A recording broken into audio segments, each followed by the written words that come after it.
घर घर में मार कूट शुरू हुई। घर घर में है रावण बैठा, इतने राम कहां से लाऊं, और कलयुग बैठा मार कुंडली, और जाऊं तो मैं अब कहां जाऊं, कहीं मत जाऊं, कुंडली में रहो। गा दो महाराज जी। कलयुग बैठा मार कुंडली, कलयुग बैठा मार कुंडली, जाऊं तो मैं कहाँ जाऊं।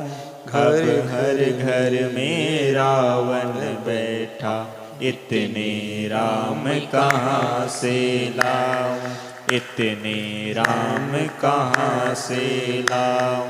दशरथ कौशल्या जैसे मात पिता अब भी मिल जाए, पर न राम सा पुत्र मिले, जो आज्ञा ले वन जाए। पर न राम सा पुत्र मिले, जो आज्ञा ले वन जाए। भरत लखन से भाई को मैं, भरत लखन से भाई को मैं, ढूंढ कहाँ से अब लाऊं।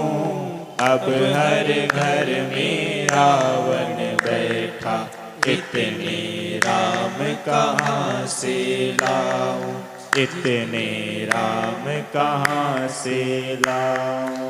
कलयुग बैठा मार कुंडली, जाऊं तो मैं कहाँ जाऊं। हर घर में अब रावण बैठा, इतने राम कहाँ से लाऊं। हर घर में अब रावण बैठा, इतने राम कहाँ से लाऊं। रावण का फोटो भी दिखाया गया है, स्क्रीन में देख लो। रावण, रावण से ज्यादा हिम्मत वाली तो मंदोदरी है, जो रावण को देख के भागी नहीं। बहुत खतरनाक है, कितना विकराल है। रावण की मूछ, रावण की नाक, उसकी लंबाई चौड़ाई अगर बता दो तुम्हारे होश उड़ जाएंगे। जो जन एक नासिका बाढ़ी, और जो जन चारी मूछ रहे ठाढ़ी। ये लिखा है, 4 जोजन की लंबी मूछ थी, यानी 4 चक्कू 16 कोस की मूछ, 48 किलोमीटर लंबी मूछ रहे। लखीमपुर रावण निकले तो लहरपुर वहम फंस जाते, मोछनम फंस जाती, और जौन मोछ छुई ले तो का मारी डर था, इतनी लंबी मोछ है। और जोजन एक नासिका बाढ़ी, 1 योजन 4 कोस का होता है, 1 कोस 3 किलोमीटर का होता है, तो 4 तियां 12 किलोमीटर लंबी नाक थी। लखीमपुर निकले तो वही लंब नाक टकराए। ऐसा सब लंबाई चौड़ाई लिखी है। रावण की महिमा, रावण में गुण भी बहुत है, लेकिन अवगुण भी है। जो जन चारी मूछ रहे ठाढ़ी, जो जन एक नासिका बाढ़ी। हर घर में रावण बैठा। रावण कौन है? खाई कबाब शराब सरोजा, निस दिन पर नारी ने कहाँ खोजा। माँ नहीं मात पिता नहीं देवा, साधुन से करवा वही सेवा।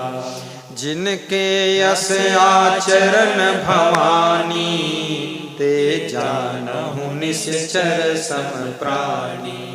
खाई कबाब शराब सरोजा, निश दिन पर नारी ने कहाँ खोजा। माँ नहीं मात पिता नहीं देवा, साधु से करवा वही सेवा। जिनके अस आचरण भवानी, ते जानहु निश्चर सम प्राणी। दम्भो दर्पोऽभिमानश्च क्रोधः पारुष्यमेव च अज्ञानं च अभिजातस्य पार्थ संपदम आसुरी में। शिव जी पार्वती को समझा रहे कि हे भवानी, जो शराब पीता है वही राक्षस है, जो मांस मछली अंडा खाता है वो राक्षस है। बालकांड में ये चौपाई है।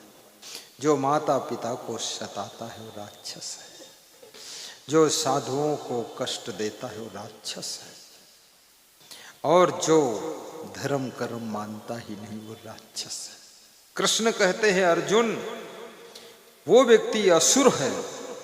सुर असुर के लक्षणों का वर्णन कृष्ण ने गीता में कहा है 16वें अध्याय में। कृष्ण कहते हैं जो दंभ करता है, दिखावा करता है, दंभाचरण, जिसको दर्प है, घमंड है, जिसको अभिमान है, जिसके अंदर क्रोध ही क्रोध भरा है, करुणा है ही नहीं, और जो गाली बहुत बकता, कठोर ही कठोर बोलता है, कृष्ण कहते हैं वो राक्षस है। दंभो दर्पोऽभिमानश्च क्रोधः पारुष्यमेव च अज्ञानं च अभिजातस्य पार्थ संपदम आसुरी में। तो आइए, मैं आपको सुना रहा था पंडित कृष्णदत्त की कथा, धीरे धीरे समापन करूंगा फटाफट। तेहि दिन तेहि पुर नारद आए, कर बीणा सिर तिलक लगाए, रामचरित गावत हर साई, तेहि पुर नारद निकसे आए, सुंदरी देखि तुरत उठ धाई, करी बहु विनय भवन लई आई। नारद जी बीणा बजाते हुए राम का गुणगान करते हुए निकलते हैं। सुंदरी ने देखा तो दौड़कर गई, विनय वंदना करके नारद जी को अपने घर ले आई। उच्चासन तापर बैठारे, तेहि के बाद फिर चरण पखारे। ऊंचे आसन पर बिठाकर चरण पखारा। चरण पखार कर चरणामृत को क्या किया? कछु चरणोदक कीन्ह्यो पाना, कछु छिड़क्यो सिगरे अस्ताना। कछु चरणोदक कीन्ह्यो पाना, कछु छिड़क्यो सिगरे अस्ताना। कुछ चरणामृत पान किया और बाकी पूरे घर में छिड़क दिया। बहुरी 5 पै कर्मा कीन्हा, पुनि चरणन में मस्तक दीन्हा। पुनि आज्ञा मुनिवर की लीन्हा, सुचि सुंदर पाक तैयार कीन्हा। मुनि की आज्ञा लेकर के सुंदर पाक बनाया, भोजन बनाया और कहा खाओ प्रभु। नारद जी ने भोजन ग्रहण किया। नारद जी प्रशंसा करने लगे कि धन्य तुम्हारे मातु पितु भ्राता, धन्य तुम्हारे जगत करनाता। तुम्हारे माता पिता धन्य है, जिन तुमको गुरु भक्ति दृढ़ाई, तिन कर वर्णन करब हम भाई। जिन्होंने तुमको गुरु भक्ति दिया, धन्य तुम्हार गुरु मन लाई, जिन तुमको गुरु मंत्र सुनाई। तुम्हारे गुरु धन्य है जिन्होंने गुरु मंत्र सुनाए। धन्या माता पिता धन्यो गोत्रम धन्यम कुलोद्भवा, धन्या च वसुधा देवी यत्र स्याद गुरु भक्तता। कौन सी माँ धन्य है, कौन सा पिता धन्य है, कौन सी धरती धन्य है, कौन सा कुल धन्य है, कौन से परिवार धन्य है? वह माँ धन्य है, पिता धन्य है, कुल धन्य है, गोत्र धन्य है, धरती धन्य है, जहां पर गुरु भक्त का जन्म होता है, जहां ऐसी संतान का जन्म हो जो संतान बड़े होने पर मंदिर में माथा टेके, गुरुद्वारा में माथा टेके, भजन भक्ति करे, गुरु मंत्र ले और सत्संगी बन जाए। वह माँ बाप धन्य है, उन्होंने ऐसे पुत्र को जन्म दिया।